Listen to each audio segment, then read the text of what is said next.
Hello guys, welcome to Pakistani real action. तो कैसे हैं आप सब? उम्मीद है आप सब बढ़िया होंगे और मजे में होंगे। मेरा नाम है मुदस्सिर। मैं हूं मुबश्शिर। तो गाइस, मार्कोस कमांडो ने इंडियन ओशियन में अब तक का सबसे बड़ा मिशन अंजाम दे दिया। आज किया है मार्कोस कमांडो ने सबसे बड़ा मिशन। क्या हुआ है, एकदम से खबर आई है। इंडियन ओशियन शो का वीडियो पहले जानते हैं, आखिर पे बोलेंगे। काउंटडाउन करते हैं, स्टार्ट। तो दोस्तों तैयार हो जाइए, क्योंकि भारतीय मार्कोस कमांडो ने हिंद महासागर में अब तक का सबसे बड़ा, सबसे खतरनाक और सबसे सक्सेसफुल ऑपरेशन अंजाम दे दिया है। और इस पूरे ऑपरेशन की, इस पूरी कमांडो कार्रवाई की सारी वीडियोस मेरे पास आ चुकी हैं, जो मैं आपको दिखाऊंगा। कौन कौन सी वीडियो है जिसमें हमारे कमांडो फोर्स एक एयरक्राफ्ट की मदद से 20 समुद्र में पैराशूट को लेकर कूद रहे हैं उस शिप पर। इसके अलावा शिप पर जो गोलीबारी हुई है उसकी वीडियो है। यहां तक कि हमारे जाबाज कमांडो ने जब अपने दुश्मनों को धूल चटाई, उन्हें सरेंडर करने पर मजबूर कर दिया, उसकी भी प्रॉपर वीडियो उपलब्ध है, जो मैं आपको इस वीडियो में दिखाऊंगा। और यही कारण है कि इस खबर को आए काफी समय हो चुका है, कुछ घंटे बीत चुके हैं, लेकिन मैं लेट वीडियो बना रहा हूं क्योंकि मैं आपको सारी चीजें प्रॉपर्ली दिखाना चाहता था। तो चलिए बिना टाइम वेस्ट के वीडियो को फटाफट शुरू करते हैं। दोस्तों, इस पूरे मामले की शुरुआत असल में हुई थी 2 दिन पहले। उस समय खबर निकलकर सामने ये आई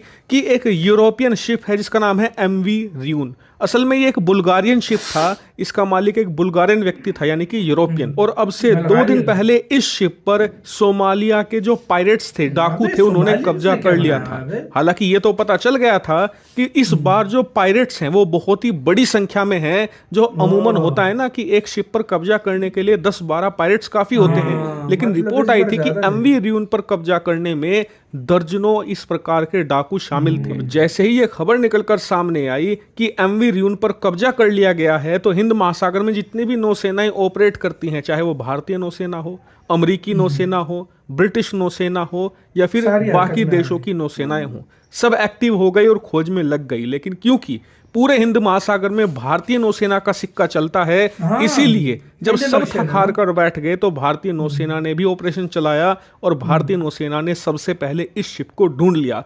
और उस शिप को ढूंढने के दौरान जो हमें वीडियो प्राप्त हुई, इसके ऊपर आप देखिए, ये रहा शिप और इस पर हथियार बंद डाकू तैनात है। और जैसे ही भारतीय ड्रोन ने इसकी फुटेज लेने की कोशिश करी तो डाकुओं ने हमारे ड्रोन पर गोलीबारी भी कर दी। अब इसे देखकर भारतीय नौसेना भी हैरान थी, क्योंकि अमूमन समुद्री डाकू जब किसी नौसेना का ड्रोन या हेलीकॉप्टर इस प्रकार से देखते हैं तो उन्हें समझ में आ जाता है कि नौसेना आ रही है किसी देश की, इसीलिए वो छोड़कर भाग जाते हैं, क्योंकि इनके पास इतने साधन, इतने हथियार नहीं होते, ना ही इतने आदमी होते हैं कि वो एक नौसेना का मुकाबला कर सके। इसीलिए अमूमन ये समुद्री डाकू इस प्रकार से ड्रोन हेलीकॉप्टर देखकर शिप छोड़कर भाग जाते हैं। आपको याद होगा कि इसी साल 1 जनवरी को एक ऐसे ही शिप पर समुद्री डाकुओं ने कब्जा कर लिया था और भारतीय नौसेना को आता देख सारे समुद्री डाकू शिप छोड़कर भाग गए थे।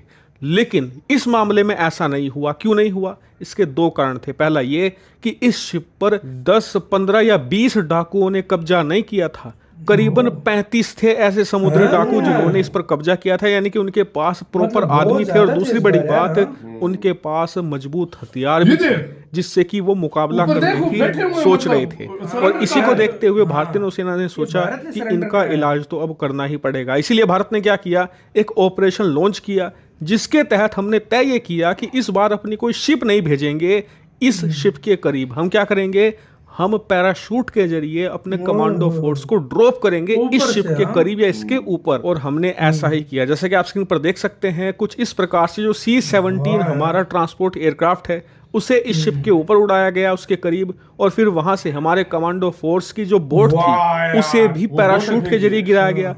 फिर जो हमारे कमांडोज थे वो भी पैराशूट के जरिए इस शिप के करीब लैंड हुए। उसके बाद हमारे कमांडोज ने, जैसा कि उम्मीद की जा रही थी, कुछ ही घंटों के अंदर इन सभी को सरेंडर के लिए मजबूर कर दिया। करीबन 35 से ज्यादा इस पर जो डाकू थे उन सभी ने सरेंडर कर दिया। इसके ऊपर आप देख सकते हैं सरेंडर की वीडियो। इसके अलावा जो 17 क्रू मेंबर थे उन्हें भी सुरक्षित बचा लिया गया है, किसी को कोई नुकसान नहीं हुआ है। और यकीन मानिए, इसे भारत की ऐतिहासिक जीत माना जा रहा है, क्योंकि आप खुद सोचिए कि 17 लोग 35 लोगों के कब्जे में थे, वो भी हथियारबंद लोगों के। उन सभी को सुरक्षित बाहर निकाल लाना ये एक बहुत बड़ा काम है। इसीलिए इसके ऊपर आप देखिए, चाहे ब्रिटिश न्यूज़पेपर हो, चाहे अरब न्यूज़पेपर हो, जैसे कि अल जजीरा जो भारत की खूब आलोचना करता है, सब भारत की तारीफ कर रहे हैं।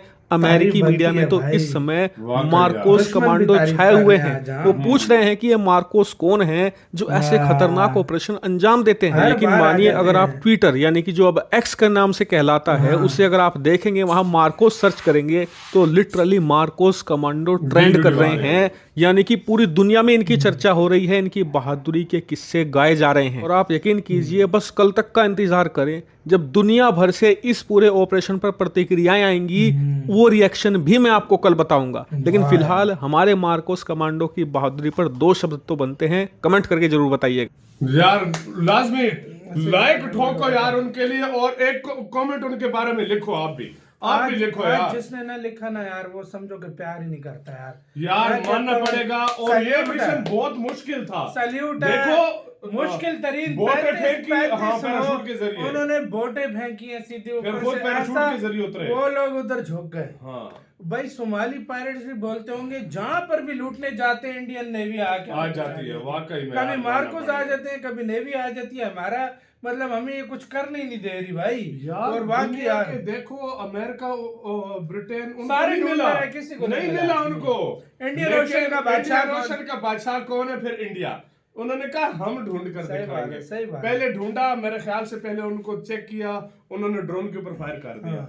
इन्होंने कहा जरा मतलब वो अकड़ रहे थे कि हाँ। आज हम रेडी हैं, जो करना है कर लो। जो मोहलत वगैरह दी हो गई, जो भी किया होगा वो दे दिया उन्होंने हथियार होगा। फेंक दिए। लेकिन उसके बाद जो उनका हाल हुआ ना, वो फिर वो जानते हैं। सही बात है, सही बात है। यार मानना पड़ेगा, आपकी आर्मी बेस्ट है।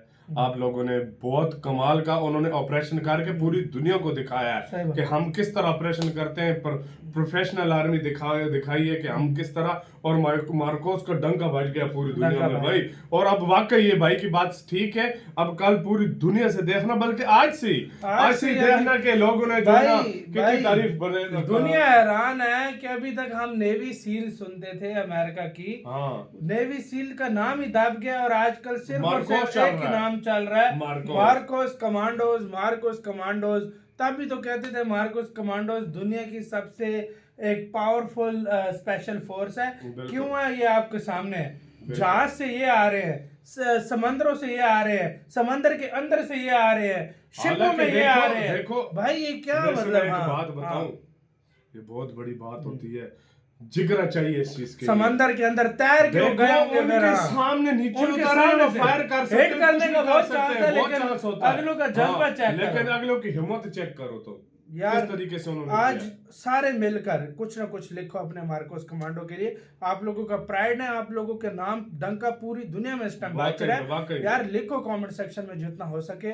लाइक कमेंट शेयर सब्सक्राइब करना मत भूलना। तो यार बाय।